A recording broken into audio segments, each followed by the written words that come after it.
Right, welcome to this tactics video for the Tyranids. I'm showcasing some of my units I've painted up for Hive Fleet Leviathan. I've been talking about tactics with them, how I use them in games, trying to get the most out of my Tyranid force. So in this episode, we're taking a look at the Hive Tyrant, how you can use them on the table, different tactics and so on to really get the most out of this iconic unit for the Tyranids. No Tyranid army is complete without a Hive Tyrant, so I really want to share with you the tactics that I use, and I've been very, very happy with how he's done on the table. Gradually improved, and it's become one of the key models in the whole army. So we'll showcase him. We'll take a look.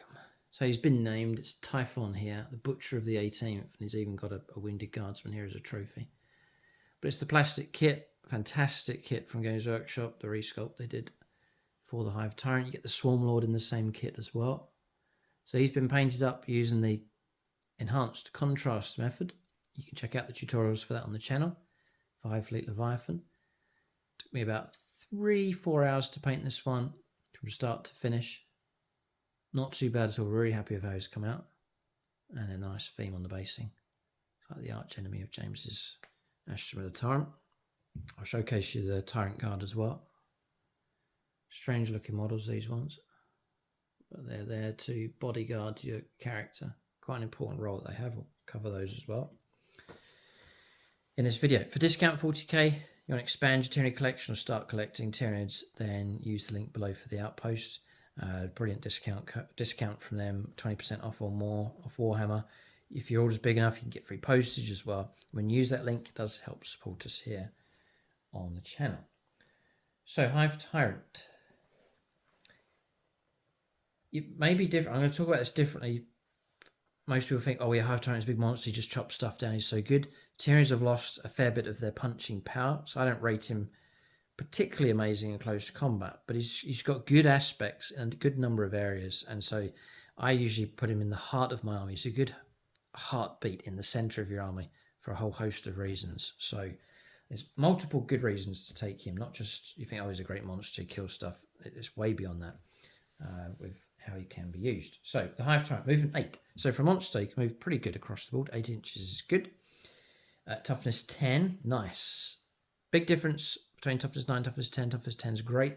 You know, your strength 5 weaponry, 6 is to wound coming through. So toughness 10 is fantastic. A 2-up save is really good. A built-in 4+ invulnerable save is really, really good. So immediately, one of the bonuses for him is durability and toughness. He's hard to kill, and so he should be. But I've found in games that the opponent will go after him, but it's a fair bit of effort to bring him down. 10 wounds to try and get through as well. So there's no damage bracket. There's no -1 to hit rolls for him because he's a 10 wound model. He's got OC of 3, so he'll happily sit on objectives with a decent OC level with him. There's different ways you can go with this. You can go all out close combat by giving him extra melee weapons, or you can split. You can go for a bit of shooting and close combat. That's the way that I go with him. I've modelled him with the heavy venom cannon, although currently I'm running him with the Strangleform. I've gone down the route of trying to kill infantry with him. If you need a bit of anti-armor, then take the heavy venom. They're both blast. Range 36, a good range. The heavy venom cannons, your more anti-vehicle type unit, or shooting is D3 attacks. So you could just get the one shot. It kind of puts me off. 2s to hit, strength 9, and that's what's put me off as well. Strength 9 sounds good, but it's not that great against vehicles. A lot of vehicles are toughness 9 and above, so it's going to be 5s to wound vehicles. You're going to struggle. I'd rather choose something where I'm much more likely to wound and cause trouble against infantry with the Strangleform. AP -2 and 3 damage.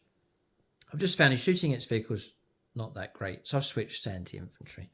If you go for Strangleform cannon, you get blast. So with blast, you know, you're tapping into potential bonuses for a number of shots coming through. D6 +1, so you're going to get 2 shots at least. If you're firing into a squad of 10 Marines, you're going to get an extra 2 shots, and you could get, you could roll a 6, and all of a sudden you've got a lot of shots coming through. Again, 2s to hit. Strength 7's fine against infantry. AP -1 and 2 damage. So if you're up against Primaris Marines, you're going to start bringing them down. No problem. So I take him for shooting as a bonus. I don't rely on it too much. It's there to add in a little bit extra, but it's not the main reason for taking him. I've got the main reason is a durable unit in the heart of my army that's going to be hard to kill on. So when you're in the thick of fighting, you'd be glad to have some kind of strong backbone in your list. In close combat, he's not too bad. He's got the monstrous bone sword and lash whip. It's twin links, you reroll on your wounds, which is really good. You've got 6 attacks, needing 2s. Strength 9, but you're rerolling your wounds, AP -2 and 3 damage. So whatever he goes up against, so you can chip away the wounds. Fighting against a character, a vehicle, heavy infantry. His close combat weapons are quite good. If you go for the extra attacks, you get an extra 4, needing 2, strength 7 -2 and 2 damage. There's your war gear options, which have covered these really. So I also take him, so I've got durability. You can chew away in close combat quite comfortably, and I also take him for his enhancements here. So Will of the Hive Mind, the abilities. Will of the Hive Mind, once per turn, one friendly Tyranids unit within 12 inches of one or more models of this ability can be targeted with a stratagem for 0 CP. So he's saving you on CP. He's granting that ability to units within 12 inches, so I'll keep key units near him to get that. Even if another unit from your army has already been targeted with that stratagem this phase, you can repeatedly use a CP again, even though it's already been used. And it's once per turn. So it's not once per battle, it's not once per battle round, but it's once per turn. So that's your turn, the opponent's, your turn, the opponent's, constantly using stratagems at no cost. That's really, really good for your army. And he's commanding, he's given that CP where it's needed. So you could have warriors fighting across, they need help, so he gives his stratagem to them. You could have another unit next to him over here within 12 that's been targeted, and you need to give him a 5+ for no pain, he'll give it to them. And so, distribution of helping the army out with the 0 CP stratagems I've found to be really, really good. So again, it's another reason to have him in the heart of your army, able to distribute the help around. Or you can play it on himself, I believe. A unit within 12, so he may well give himself an enhancement, like Feel No Pain, for example, for him and his unit. Another good reason for taking Onslaught Aura, Psychic ability. Whilst the friendly Tyranids units within 6 inches of this model, ranged weapons equipped by models in that unit have the Assault ability. So you can give all your ranged weapons to everyone within that 6-inch bubble. Assault. So you've got weapons, for example, my Mouseceptor with its pretty decent shooting.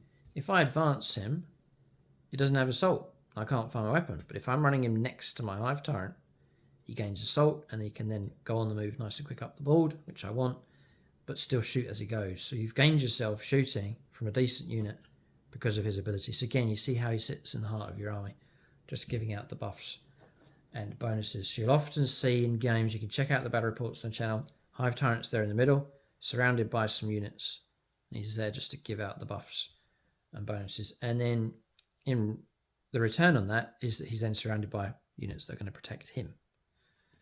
So, and I want him to survive. Usually if he survives through towards the end of the game, turn 4, turn 5, to have him striding around the board is a great strength, great advantage to have. So there's just plenty of reasons for taking him. I've given him an enhancement, usually Adaptive Biology, 5+ Feel No Pain on him. If he starts the turn with less than his starting number of wounds, it goes to 4+ Feel No Pain. Again, trying to add to that durability to keep him alive. On the subject of keeping him alive, he will be targeted. So to bodyguard him, you can take Tyrant Guard. He's 235 points. He is expensive in points, and he's a core part of your army to constantly give out buffs and bonuses. So you really want to try and protect him to keep him alive. So he's tough enough by himself, but he does need help. He'll not survive shooting from the whole opponent's army if they're able to get the shots in against him. He needs bodyguard protection. And so it's a great theme to have as well. So I take Tyrant Guard, which in and of themselves, I don't rate them very much at all. I think they're pretty poor. So I take a unit of 3. You can take 6 if you really want to protect him, but then I found that you're into like 400 points. It's a lot. 3 seems to be just fine. The main reason for them is bodyguard. They're pretty much, they can't shoot, and they're pretty terrible in close combat. I don't really rate them very much at all. But for bodyguarding, fine. It's a fair bit for the opponent to try and get through. Each model 6 inches. So it's going to slow him down a little bit, but usually I can go 8 with him, and then the others will keep up just with incoherency. So it doesn't slow him down too much, thankfully. Toughness 8 on these. Does bring the overall toughness of the unit down, but I'll happily exchange that for the bodyguard, absorbing the wounds. but toughness 8 is still pretty good. 3 up save on these, so that's really good. 4 wounds to try and get through, so damage 2, damage 3, it's not going to kill them outright, the opponent's got to work harder than that.